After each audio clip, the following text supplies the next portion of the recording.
নমস্কার, আশা করি সকলে ভালো আছেন। একটি নতুন ব্লগে আপনাদেরকে স্বাগত।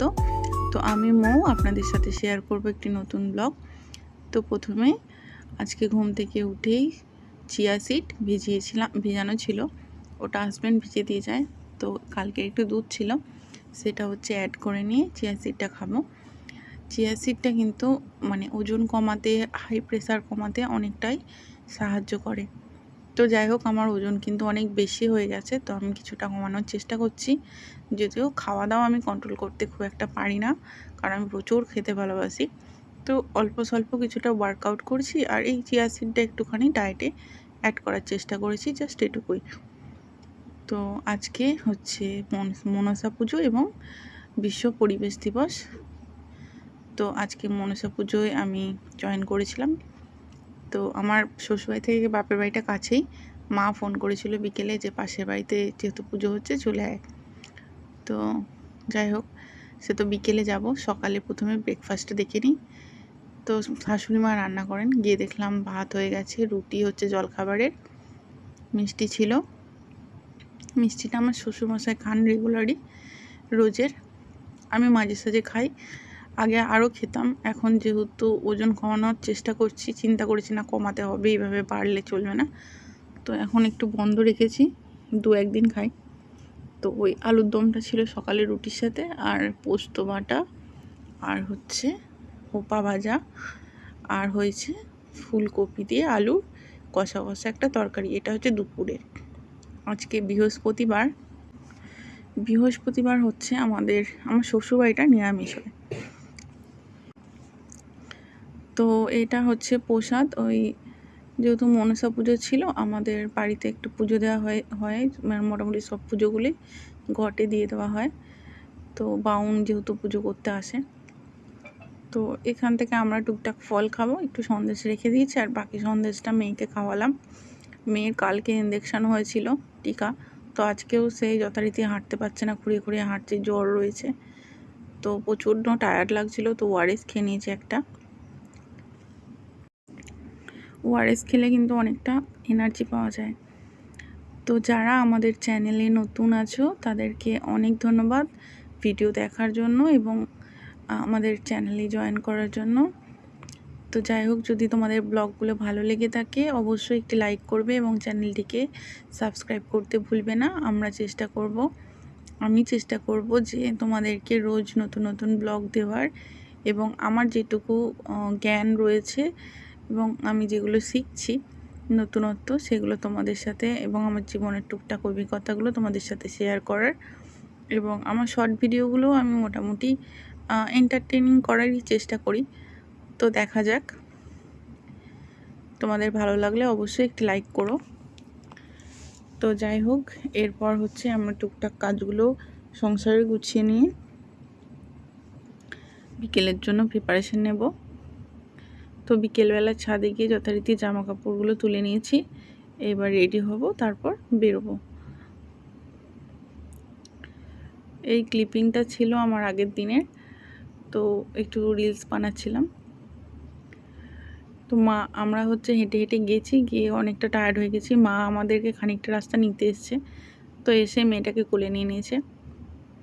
এই দিকটা হচ্ছে দেখো, একটা হচ্ছে খেলার মাঠ, এটা হচ্ছে আমাদের যে বয়েজ স্কুল রয়েছে তার অংশ।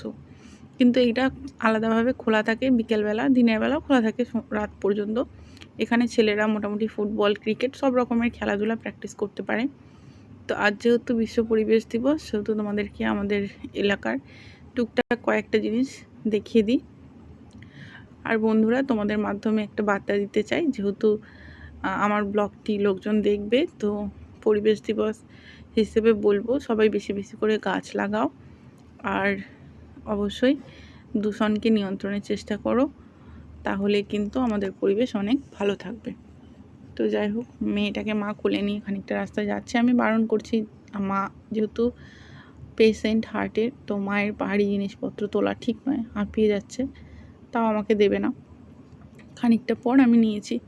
তো ওইখান থেকে দেখো দুটো বিল্ডিং দেখা যাচ্ছে। সাদা বিল্ডিংটা হচ্ছে আমাদের এলাকার কমিউনিটি হল। এটা ভাড়া নিয়ে বিয়েবাড়ি, বিভিন্ন রকম অনুষ্ঠান এগুলো আয়োজন করা হয়। আচ্ছা, ওই দিকের বিল্ডিংটা হচ্ছে সমবায় সমিতি কাম চিলড্রেন্স পার্ক।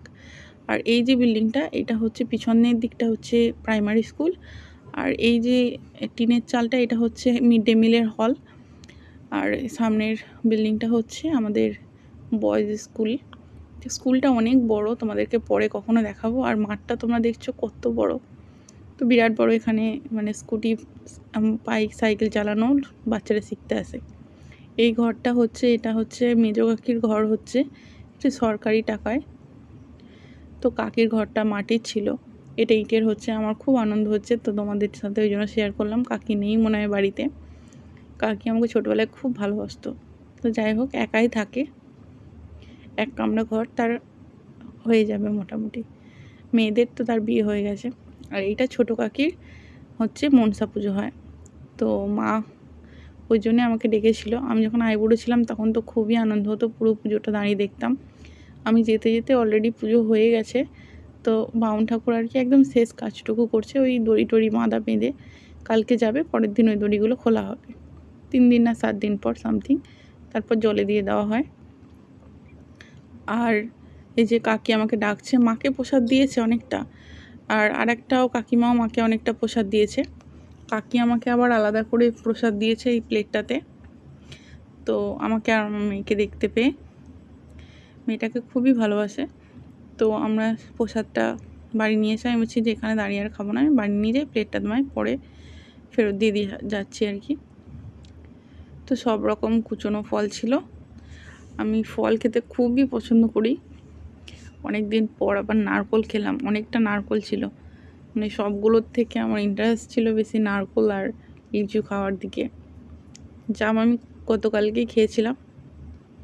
আজকে নাকি বাজারে ফলের দাম খুব বেশি ছিল। মায়ের তো এই দুটো জায়গায় নেমন্তন্ন ছিল, যেহেতু মানে পুজোর প্রসাদ নিতে যাওয়ার কথা বলে গিয়েছিল।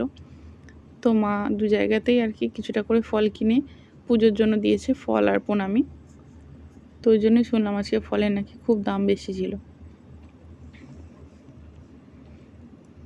যাই হোক, খেতে খেতে একটু গল্প করা যাক।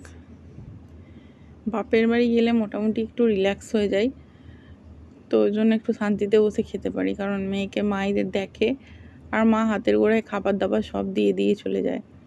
তো এটা খেতে খেতেই আবার দেখলাম ফ্রিজে রেখে দিয়েছিল মাকে যে প্রসাদগুলো আর কি দিয়েছিল একটা কাকিমা, আর এই পাশের বাড়ি আমাদের ছোটো কাকিমা। তো মা ওগুলো আবার দেখলাম ফ্রিজ থেকে গামলায় করে বার করছে। তো দুজনে মিলে সন্ধেবেলা ওগুলোই খাওয়া হলো। আচ্ছা, আজকের এই ব্লগটা হচ্ছে আমার প্রথম পার্ট, আর এরপরে আর একটা পার্টও আমি তোমাদের সাথে শেয়ার করব, কারণ অতটা না একসাথে এডিটিং করা পসিবল হচ্ছে না। তো ওই জন্য এই ব্লগটা 2টো অংশ থাকবে। এটা হচ্ছে পার্ট 1টা, এর পার্ট 2টা আমি একসঙ্গে আপলোড করব পার্ট 2 বলে। তোমরা পরেরটাও দেখে নিও যে এরপর সন্ধ্যাবেলা আমরা কী কী করলাম, কী কী খেলাম, আর কেমন করে কাটালাম। তো যাই হোক, ওই যে মা আবার একটা গামলা নিয়ে হাজির হয়ে গেছে। তো এই ফলগুলো আমরা ভাগ করে খাবো। আর মেয়েটার যেহেতু জ্বর এসছে না, মেয়েটা তেমন কিছু খেতে চাইছে না। তো ওকে সন্দেশ দিয়েছে খানিকটা, যেটা আমি কিন্তু ক্লিপ নিইনি, তো ও সেটাও খেতে চায়নি। তো পরে ওকে দই খাওয়ানো হয়েছে, ও দই খেতে ভীষণ ভালোবাসে। তো সেটাই পরের ব্লগে তোমাদের সাথে শেয়ার করছি, যে আর কি কি খেলাম, কি কি করলাম, আর কেমন কাটালাম। তো অবশ্যই চ্যানেলটিকে সাবস্ক্রাইব করো, তাহলে কিন্তু নোটিফিকেশানটা পরেরটার পেয়ে যাবে। ভিডিওটা কমপ্লিটলি দেখার জন্য অনেক ধন্যবাদ। ভালো লাগলে অবশ্যই একটি লাইক করতে ভুলো না, এবং কমেন্টে আমাদেরকে জানাতে